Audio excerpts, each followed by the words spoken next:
I am committing that this summer we will have body-worn cameras. That was the announcement from Mayor Joe Hogsett Tuesday. Tonight, we are getting more information on what has to happen before officers start wearing those body cameras. There are also a lot of questions coming from the community tonight. Fox 59's Courtney Crown has new information. There are things that the officer knows, sees, smells that the camera will never, ever pick up. IMPD tells us they look forward to body cams. Are there going to be instances where officers are caught doing things they shouldn't? Absolutely. And that's okay too. Our officers are okay with accountability. They also want to be vindicated when they're right. Following the officer-involved shootings of Drejon Reed and Mikhail Rose last week, protesters called for body cams. I think it's easy to step back and look back with the 2020 vision and say, we wish we would have had them. I mean, if we could predict that these things were going to happen, we'd take steps to prevent them from happening in the first place. IUPUI did a recent online survey in part to gauge the community's interest in body cams. Of the roughly 2,400 who completed the survey, the majority want them. Many responded with privacy concerns.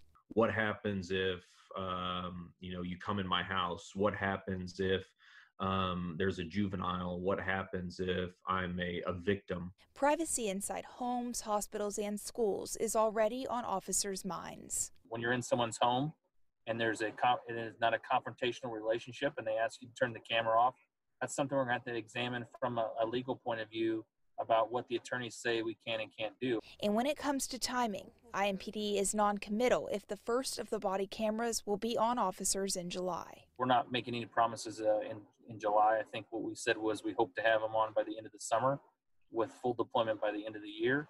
And that's the commitment we're making without giving specific timelines. If any community member is thinking this is going to fix all relationships between the community and police, what is your reaction to that? You're going to be sorely disappointed. This is one tool that helps hold the community accountable and law enforcement. It's going to build these bridges is us continuing to talk to each other, to be respectful to each other. Courtney Crown, Fox 59 News. Now, the City County Council and Mayor budgeted $1.2 million for the program's rollout for the first time ever last year. Besides the financial element, the city's antiquated technology and less than desirable camera technology stopped previous programs. Officers wanted cameras that automatically record out on a run. That's what they plan on purchasing.